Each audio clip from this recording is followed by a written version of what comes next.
pretty day we've finally been blessed with again. About forgot what it looked like.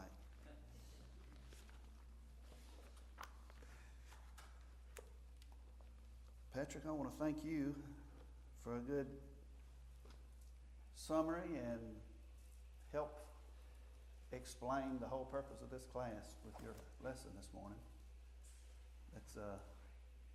It can't be said by too many people, nor too often, to put it in our minds to think of where we're at and where we're going and search for the answer to the question you asked. What can we do about it? So this morning I'm going to make a good attempt at least finishing up my slideshow presentation for the history to get us up to our Constitution. And in the near future, hopefully, if not today, next week, start talking about some people that were involved to help give us the country that we have. Maybe parts of history about those people that you've never heard of, or certainly some people you've probably never even heard of. I know I haven't. Several of them. So kind of pick up where we left off a little bit last week to review a little bit.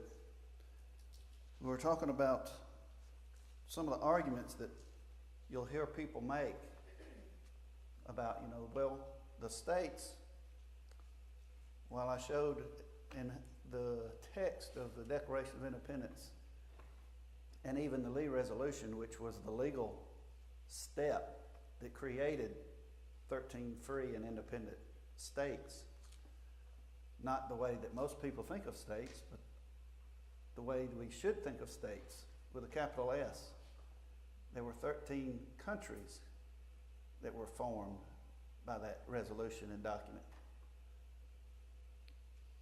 Well, the argument can be made too that, they formed a union when they signed the Constitution and formed the federal government. So they gave up their powers when they did so. That is not true.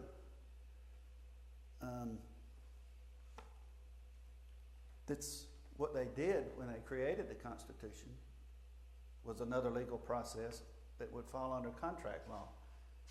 British had contract law. We have contract law based on that law as well. So there are certain conditions that are required for something to be a legal binding contract. And when you make that contract, you're not, in fact, giving up anything. The states delegated certain powers when they did so, when they joined the Union, made an agreement. And of course, the comparison I used last week was the European independent countries like Germany, France, Belgium, all those European countries that joined the European Union. They did not give up their sovereignty to do so. They just formed an alliance through an agreement. So the same argument would go for us that when we, as 13 independent states, ratified the Constitution and joined a union, that we as well as independent states did not give up the sovereignty of each state in doing so. They just noticed the necessity of needing a centralized government. And the history that I started with, the very first person and incident that we started with, a man named Ethelred, where they asked to be a king.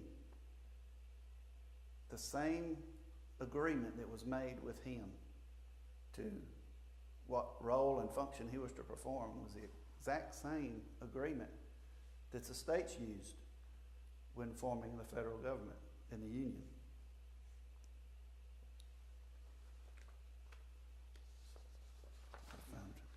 I'm interjecting a thought here about those original states and the reason they wanted a confederacy of states rather than a Washington, D.C. establishment, which we now have is because the closer to home your representatives are, the more answerable they are to you as a sovereign citizen. The further removed they are from you, the less likely or inclined they are to be to answer to you, the less access you have to them, especially in those days. But they don't really have to answer to you. That's one of the reasons they were throwing off the British crown. They felt like they were not getting proper representation. And that's what it all boiled down to, is who's accountable to me. And in our case, we barely even noticed county politics or state politics.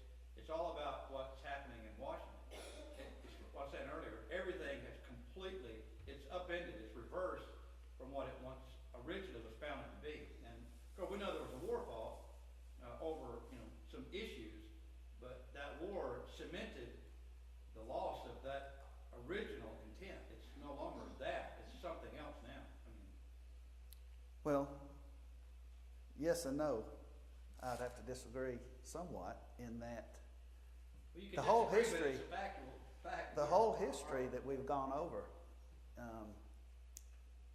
and in certain periods of time in history, the people were given a document of a promise.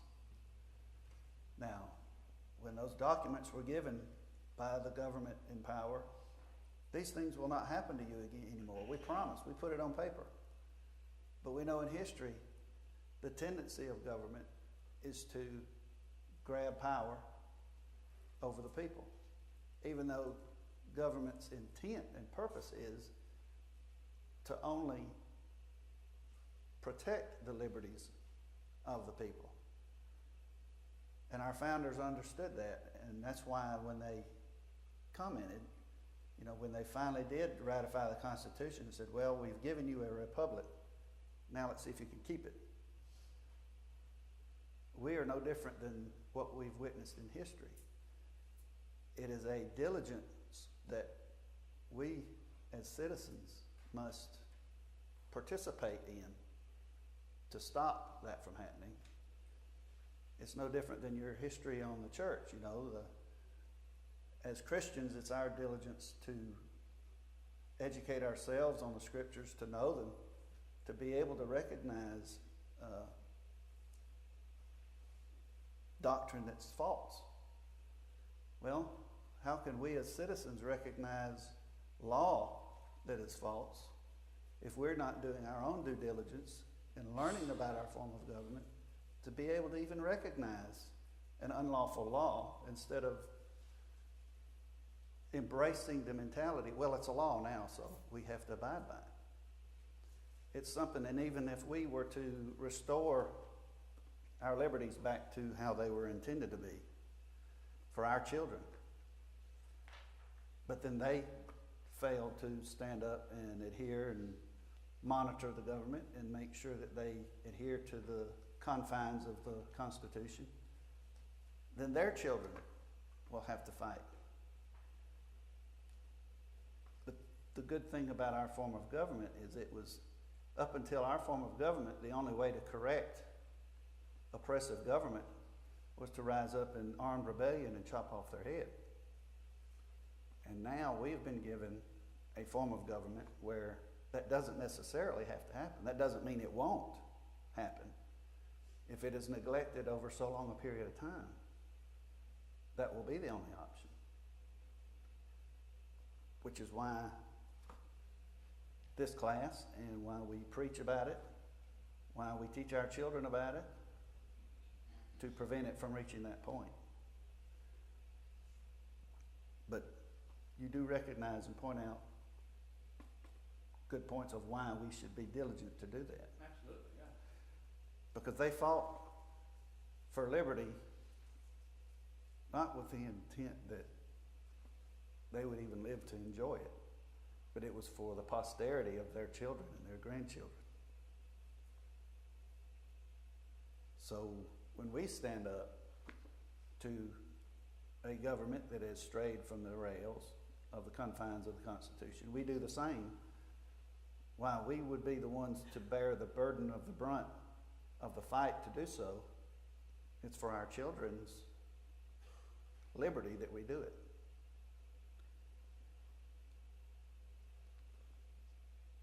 So each state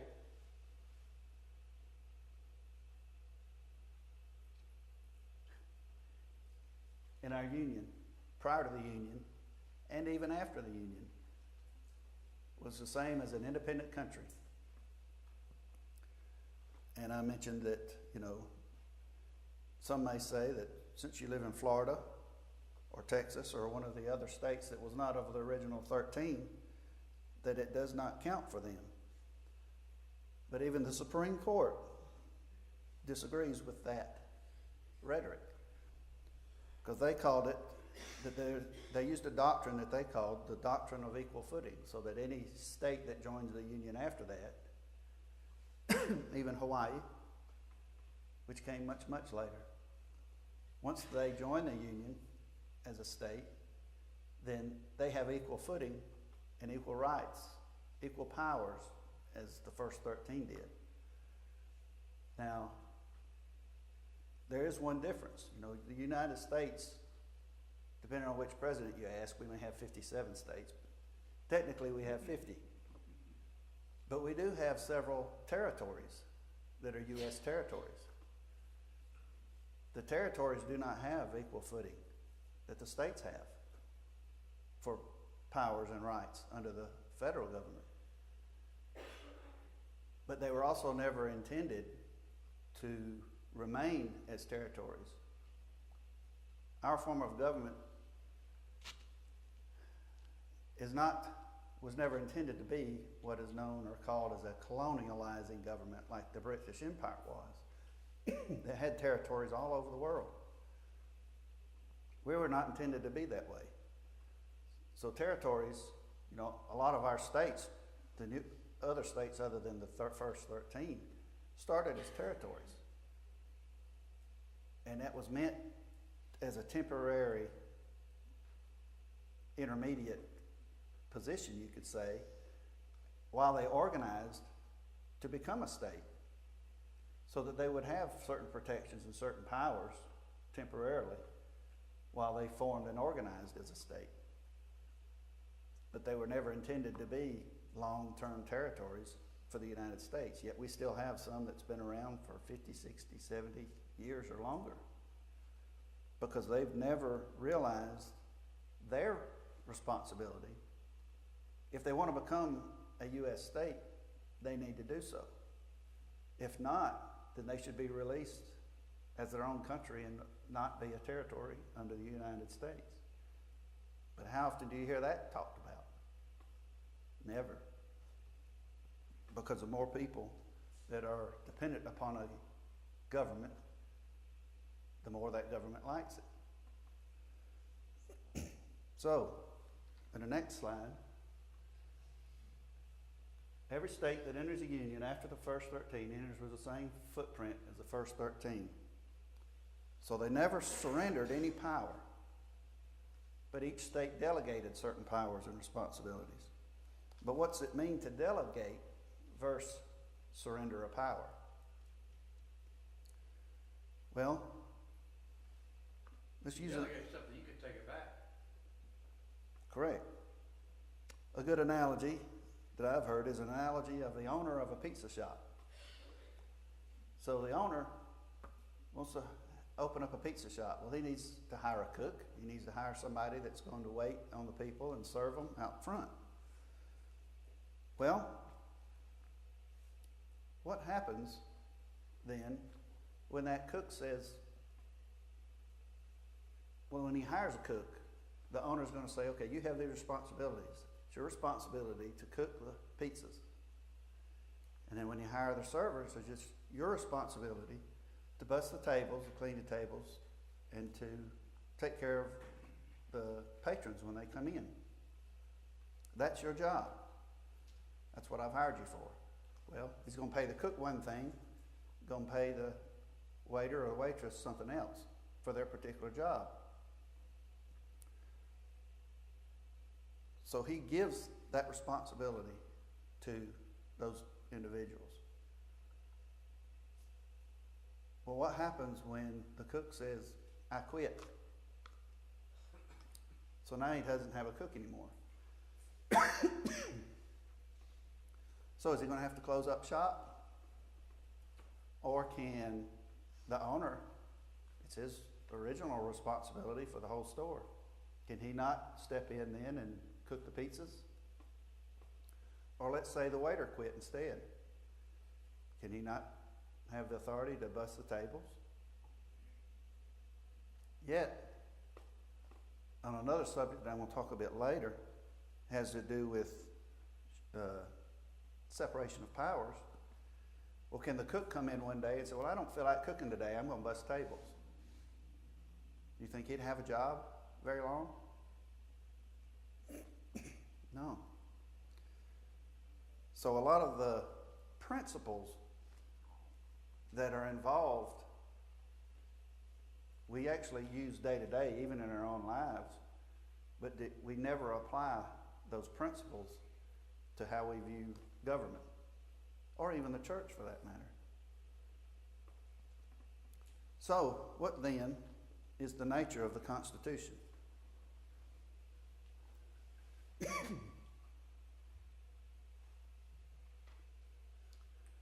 The states are the creators of the compact. Now, I mentioned contract earlier. Well, a compact is just a fancy word for a contract that's used when it's between sovereign governments. They call it a compact. I don't know why, but that's what it is. But it's still just a contract. But it's a contract between the states.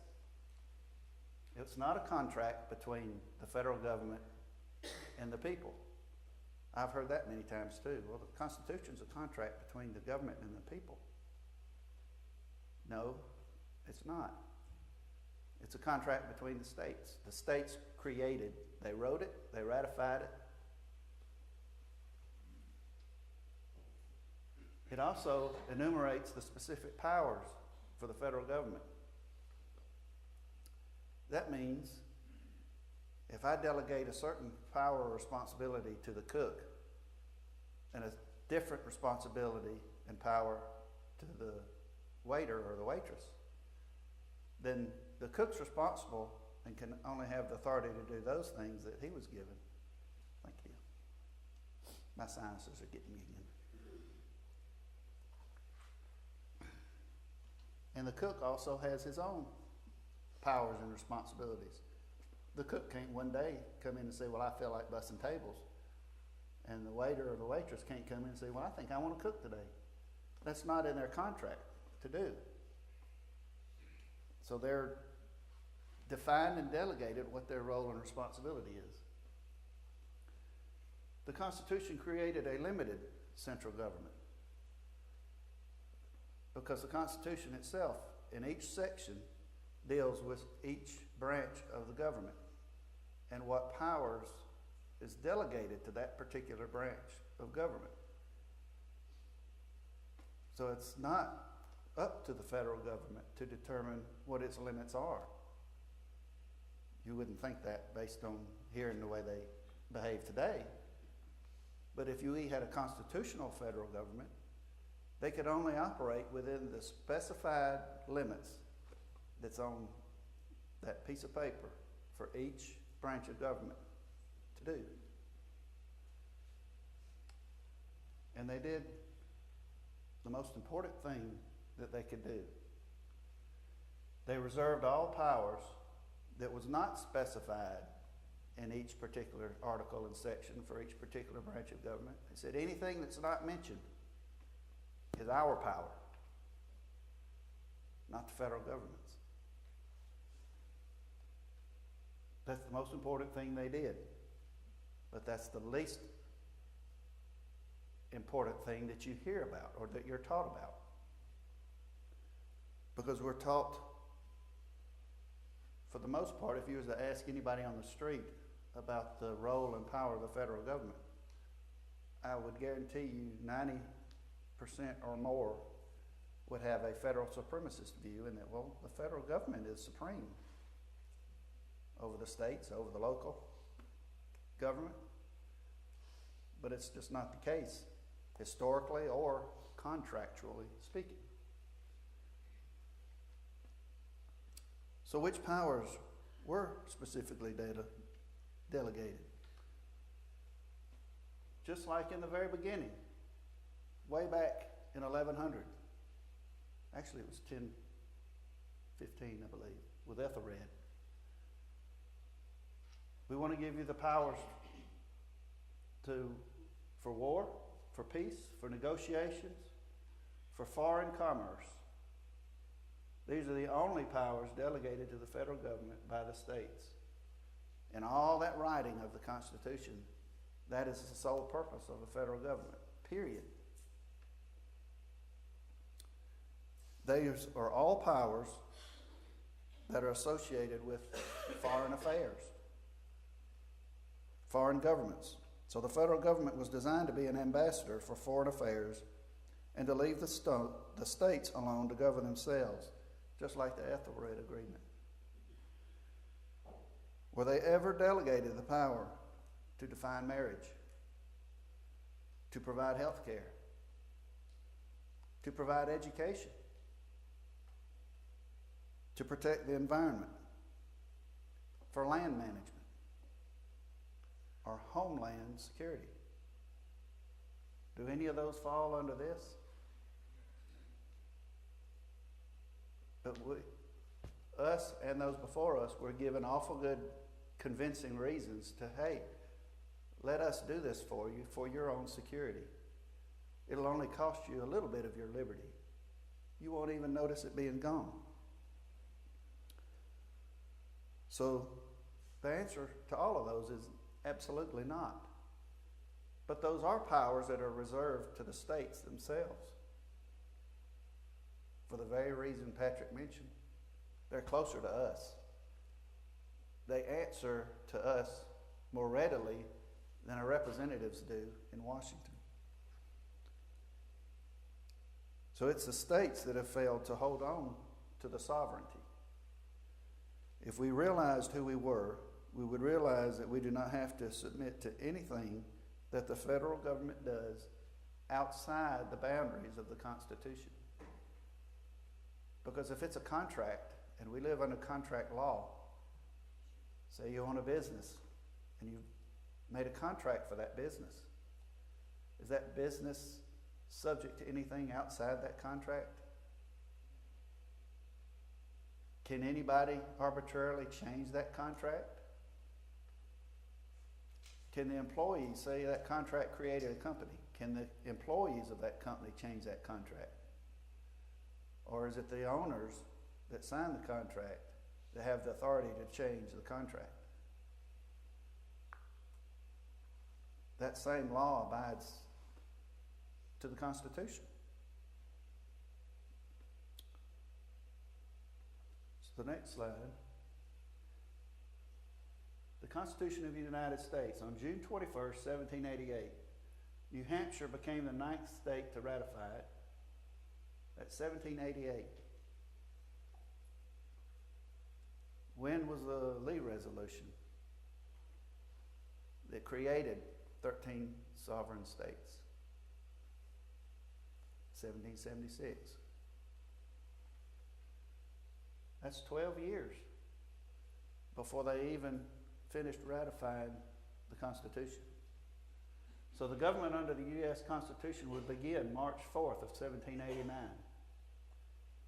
And Virginia and New York would ratify it the following summer. There's a reason these states trailed behind. Why it took so long to even get the Constitution ratified. Because these states were very worried about a central government that would grow so large that it would seize power that it's not authorized to have from the states and from the citizens. Ron, Mm-hmm. don't mind me asking a question here. You said you disagreed with me a while ago. But if you ask General Lee, who was from Virginia, what do you think about this? He would agree with what you're saying. But he would also lay his sword down because he couldn't afford to lose any more men when the federal government said, you ain't going to do what you think you're going to do. So what you're saying, and I agree with you, this is the way it was intended to be. But we are where we are today because we fought a second war in this country. And we, people that agree with you and the founders, lost that war. And so the question we have to ask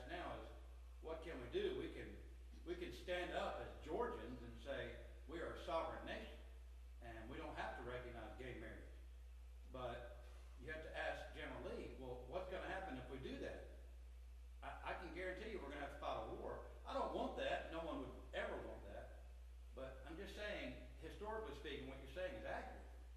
But we are where we are today because we had a Revolutionary War, but then we had a Civil War, as we call it. And those two wars brought about major changes. The question we have to ask now is how can we get back to that original? That's an ideal if we had more local government that would answer to us.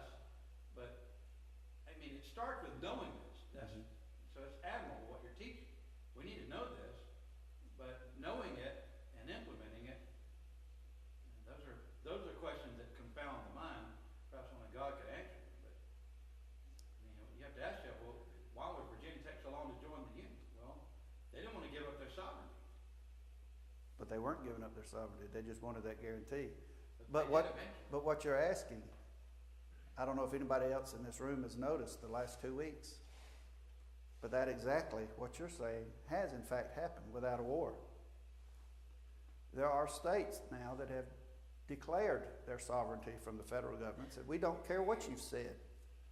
This is what we're going to do, and I'm going to get to that later.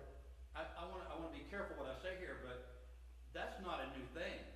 There have been states in this union that have also made bold plans to do what they please, and the people that are in charge in Washington didn't like it, and so they brought federal troops to stop it.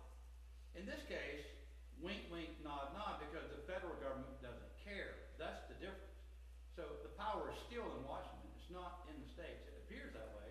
What you're saying is true, but in the end, Washington gets what Washington wants because they've got more guns and they have a bigger army and they won and we didn't. So it gets back to that question. You say, well, California is snubbing their nose at the government because they don't want to, enforce immigration law. Okay, fine. That's their right to do that. And other states have done that. And the government's letting them get by with that because they don't care. But you try something they don't like, and you'll find a different outcome. And we've seen that too. Exactly. You mean like forcing a king to sign a document that he didn't like? I'm going to get to that. Okay. I promise. Lord's willing.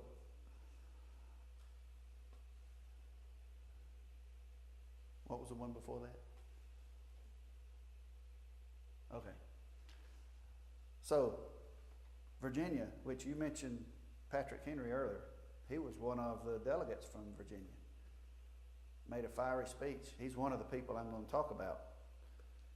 But there was a concern over allowing the form of government to where a federal government could turn into what we are having to live under right now, which is, in fact, how we got the Bill of Rights. The Bill of Rights was not even included in the first draft of the Constitution.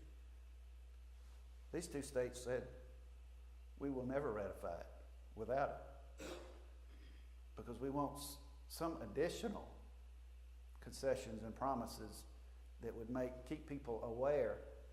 Now, a Bill of Rights has no power to stop the government from doing what is written down on them. We've seen that for 150 years. But they're there as a reminder. But they're a reminder not just for the government, they're a reminder for us. Because the longer we stay docile, the bigger a problem it turns into to change course on. So we have to know where we came from as free Americans. Because if we don't know where we came from, we don't know what cost has been paid to give us what we have. So we have to know who we are as free Americans if we're ever going to take back the control of our republic. Now you mentioned, I guess it was Wednesday night, I think, in your class, in 1 Kings chapter 18, verse 17. And also in Matthew 14, 1 through 4, where those who was calling out the government there, oh, you're the troublemakers. When all you're doing is saying, no, it's either what you're doing is not according to Scripture or what you're doing is not according to the law. Those are the people that are historically are called troublemakers in an attempt to cower them down and shut them up. That's going on right now today, too.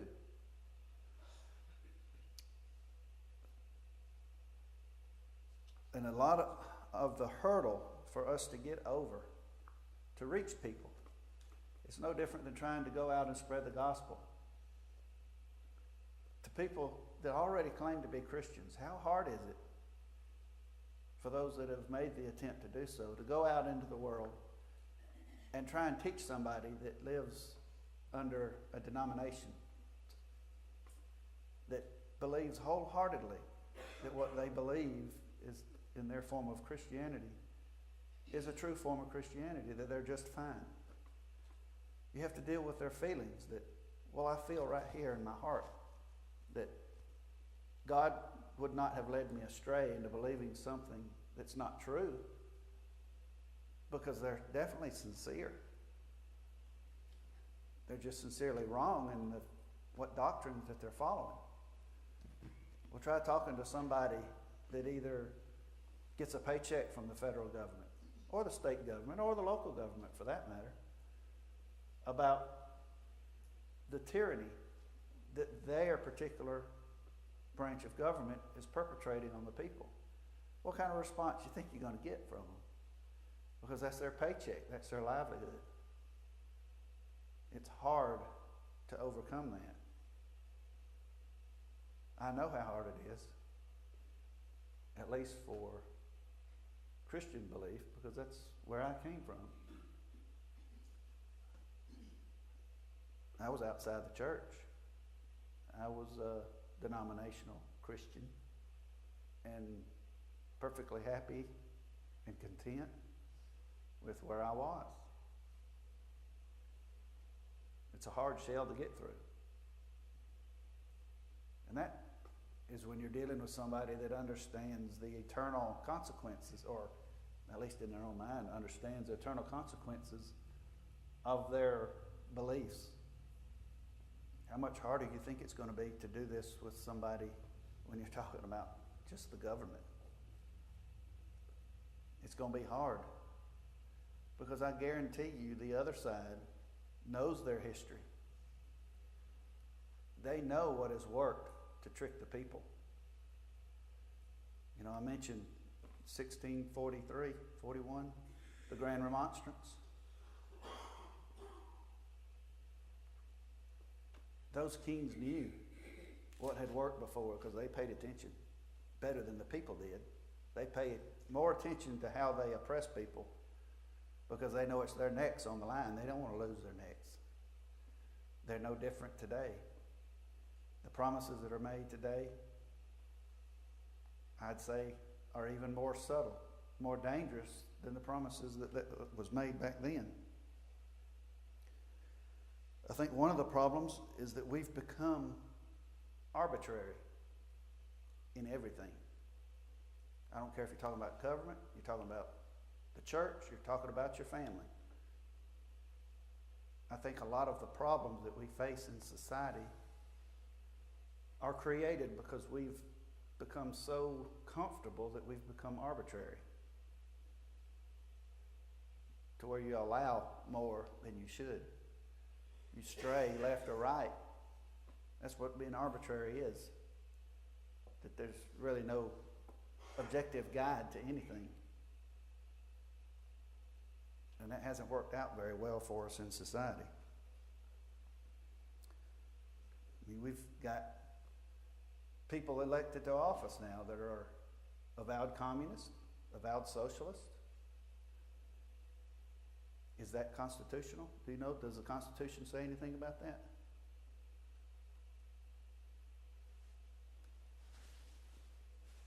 Each article in the Constitution deals with a particular branch of government. So the first article deals with the most powerful branch, the Congress, the House and the Senate. The second article deals with the President, the next most powerful branch, the executive. The third article deals with the judiciary, the intended weakest branch of the federal government, but today is perceived as the most important and most powerful, because who does everybody go to say, well, we have to go to who to settle anything dealing with conflicts within the government? Well, we have to ask the Supreme Court. It wasn't designed that way. But the fourth section, or fourth article in the Constitution, before I read it, I want to remind you of a quote that I read to y'all earlier from Samuel Adams. It said, "No people will tamely surrender their liberties, nor can any be easily subdued when knowledge is diffused and virtue is preserved." Just like you were preaching on this morning. It said, "On the contrary, when people are universally ignorant and debauched in their manners," something else you said this morning, "they will sink under their own weight without the aid of foreign invaders." Would you consider us as a nation as rising or sinking right now? Rising. For that exact reason.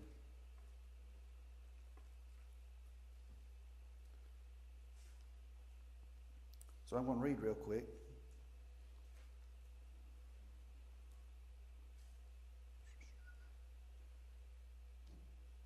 It's a long document. It's a lot of boring reading. I can remember in school, it was just exciting to go through covering the Constitution. Of course, the challenge then is the same challenge today, is in being able to reach people in a way that makes them care because it affects them. Because it's hard to make somebody care about something when it deals or affects other people and not them.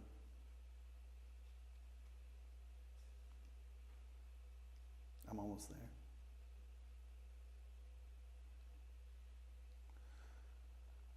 All right. Article 4, Section 4. The United States shall guarantee to every state in this union a republican form of government, and shall protect each of them against invasion and an application of the legislature or the executive when the legislature cannot be convened against domestic violence. So it is in fact contrary to the Constitution for anyone sitting in a duly elected position, and I can say in any level of government, because every state that ratified the Constitution, part of that ratification, one of the most abused doctrines in the Constitution is the Supremacy Clause, in that every state agrees to abide by the Constitution. And of course, every county within the state also has that. You know, counties have constitutions, state has constitutions, just like the federal government has a constitution. And as they've included part in every state constitution mimics an awful lot of what's in the U.S. Constitution, this being one of them. So just in fact of having somebody hold office that is an avowed follower of another form of government is an impeachable offense, that they should be booted out of office, regardless of the election. Because elections are only valid when they abide by the Constitution. You know, it's dictators in the world that, I guess there's not many that Jimmy Carter didn't endorse when they'd have an election, like Venezuela or even Cuba. Oh, we're having a democratic election. Don't mind that it's fixed behind the scenes, but hey, we're having an election. Banana republics operate that way. The United States doesn't. Well, didn't. But now we do when we allow a subversive form of belief to hold public office. But nobody cares anymore. But we like that personality. We have become to the point to where we follow the cult of a personality. I beg to differ somewhat with what you just said. I don't think it's a question of indifference. I think the vast majority of our fellow citizens embrace the idea. They think it is constitutional. It is the American way to embrace whatever crazy, bizarre, insane view someone wants to we're That's free to what do they so, are. right? Yeah, we do what we want. So I don't think it's a difference. I think they honestly believe that is the American way to embrace communism, atheism, any other ism you want to throw in there. That's good. That's what we're supposed to be. You know? You cannot accidentally be that ignorant. You have to actually be taught. You have to be There is a taught difference, yeah. that. Oh, there's a difference. I'm not suggesting there's not. I'm just saying that I think most people are not indifferent to that idea. They ardently defend the right of someone to be a communist and serve in Congress, and a socialist and serve in Congress. They believe that's the way it should be. You know, it wasn't that long ago, in the 50s and the 60s, even Hollywood was adamantly keeping their eyes open and searching for communists. Because a lot of actors came in that way from overseas. And they were, when it was discovered, they were pointed out and blacklisted. Now they're embraced.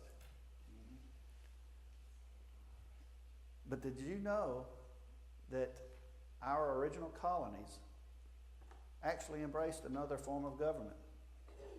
It was not capitalism. It was not a republic. But our first colonies were actually based on socialist, communistic ideas. They were communes. Anybody ever heard of William Bradford? Yeah, but he had to change quickly because they were starving to death. That's right. And I'll pick up with him next week in that he created an first American experiment in government. And we'll talk about that next week. Thank you. That's a good story to tell. You learn quick, it don't work. Because people won't work.